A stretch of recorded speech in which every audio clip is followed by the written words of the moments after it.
जय श्री राधे कृष्ण। आप सभी का आपके अपने YouTube channel B K Mishra present में बहुत बहुत स्वागत है। आइए आज आप सब जानेंगे पौष मास शुक्ल पक्ष वर्ष 2024 में पुत्रदा एकादशी का व्रत कब किया जा रहा है। तो जानेंगे व्रत के शुभ मुहूर्त के बारे में, पारण समय के बारे में, पारण कब किया जाएगा, किस चीज से किया जाएगा, भगवान को इस दिन विशेष करके किस वस्तु का भोग लगाना चाहिए, क्या करना चाहिए, नहीं करना चाहिए। तो आइए जानते हैं इन सबों के बारे में। आप सभी भक्तों को पौष मास की पुत्रदा एकादशी व्रत की ढेर सारी शुभकामनाएं। प्रत्येक माह के कृष्ण पक्ष और शुक्ल पक्ष की एकादशी तिथि के दिन एकादशी का व्रत किया जाता है। एक वर्ष में 24 एकादशी का व्रत होता है, वहीं पे अधिक मास हो तो 2 बढ़कर 26 एकादशी का व्रत होता है। हर व्रत का अपना अपना विशेष महत्व माना गया है। इसी प्रकार से पौष पुत्रदा एकादशी व्रत का अपना विशेष महत्व है। वैसे पुत्रदा एकादशी का व्रत जो कि वर्ष में 2 बार मनाया जाता है, एक तो श्रावण महीने के शुक्ल पक्ष में और दूसरा पौष माह के शुक्ल पक्ष में पुत्रदा एकादशी का व्रत किया जाता है। यह सभी प्रकार के पापों को नष्ट करने वाली है और इस व्रत के प्रसाद से मनुष्य पुत्रवान, विद्वान, कीर्तिमान, लक्ष्मीवान और यशस्वी होता है और अंत में इस व्रत के प्रभाव से भगवान विष्णु के धाम की प्राप्ति होती है।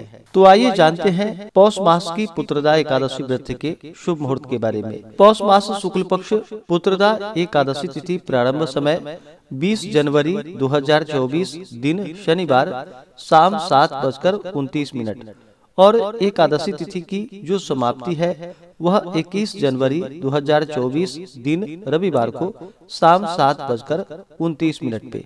तो हमें शुद्ध रूप से सूर्योदय व्यापनी के अनुसार जो एकादशी व्रत के लिए समय प्राप्त हो रहा है वह समय सभी 21 जनवरी 2024 दिन रविवार को व्रत को धारण करेंगे और द्वादशी तिथि की जो समाप्ति है वह 22 जनवरी 2024 दिन सोमवार को शाम 7:54 पे द्वादशी तिथि की समाप्ति है।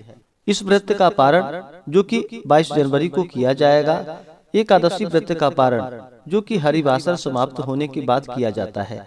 हरिवासर का समय द्वादशी तिथि का पहला चौथाई हिस्सा हरिवासर का होता है, उसे छोड़ करके व्रत का पारण करना चाहिए। तो इस बार पुत्रदा एकादशी व्रत का पारण जो कि 22 जनवरी को किया जाएगा। पारण का समय सुबह 7:14 से सुबह 9:21 तक व्रत का पारण किया जाएगा। पुत्रदा एकादशी व्रत का पारण जो कि गोमयेन पारणम यानी कि गाय के गोबर से व्रत का पारण है। यह संभव ना हो पाए तो आप तुलसी दल, जल या फल से व्रत का पारण करें। 21 जनवरी को जो सूर्योदय का समय है वह समय सुबह 6:44 और सूर्यास्त शाम 5:33। राहु काल का जो समय होगा वह समय शाम 4:12 से शाम 5:33 तक होगा और 22 दिसंबर को राहु काल सुबह 8:05 से सुबह 9:27 तक होगा। राहु काल समय के दौरान कोई भी शुभ कार्य या नया कार्य, पूजन आदि का कार्य नहीं करना चाहिए।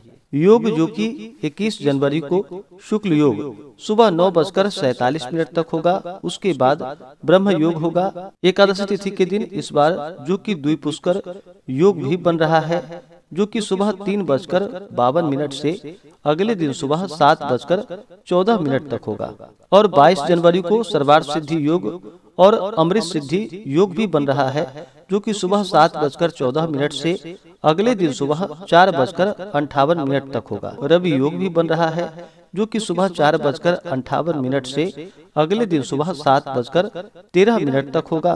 तो इस बार बड़ा ही अच्छा योग बन रहा है एकादशी तिथि के दिन भी और द्वादशी तिथि के दिन भी।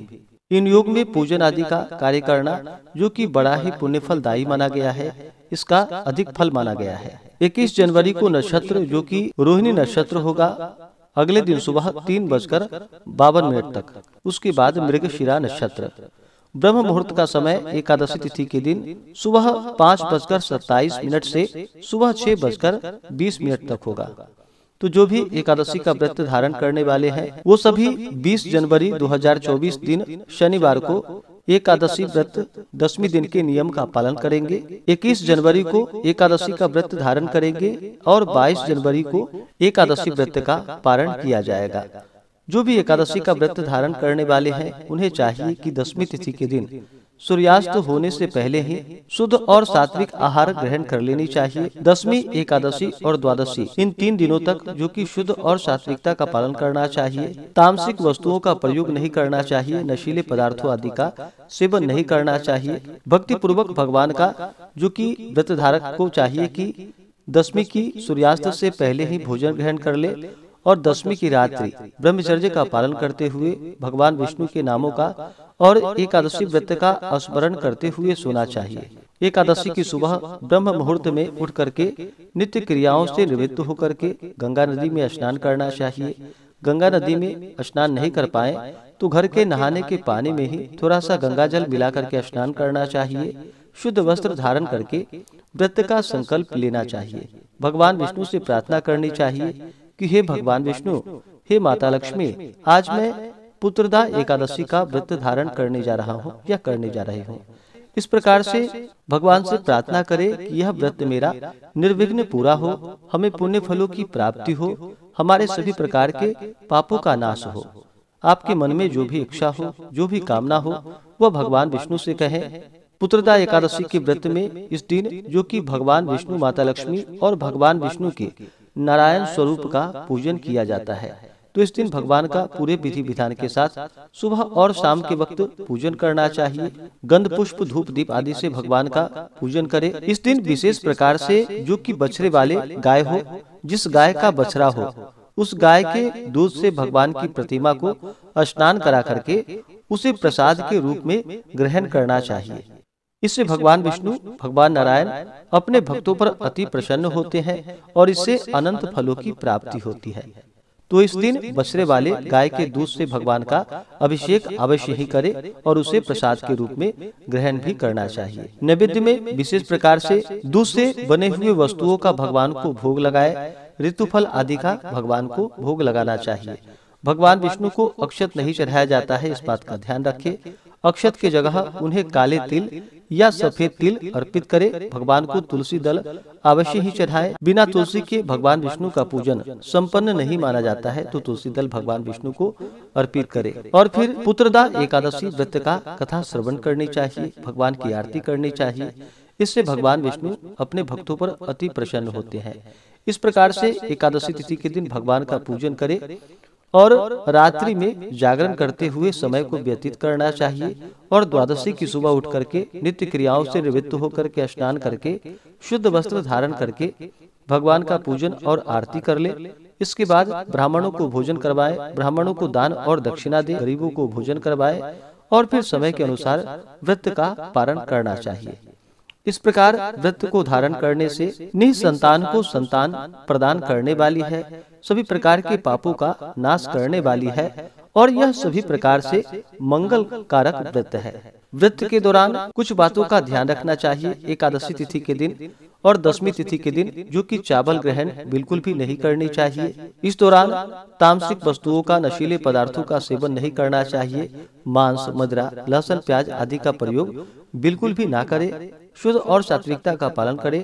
व्रत के दौरान किसी के ऊपर क्रोध नहीं करनी चाहिए। अपने मन में किसी के प्रति ईर्ष्या या द्वेष का भाव नहीं लाना चाहिए। पूर्ण श्रद्धा भक्ति भाव के साथ भगवान का पूजन करना चाहिए। इस दिन ओम नमो भगवते वासुदेवाय, ओम नमो नारायणाय इन मंत्रों का जप करना चाहिए। इससे पुण्य फलों की प्राप्ति होती है। तो आशा करता हूँ कि यह जानकारी आपको अच्छा लगा हो।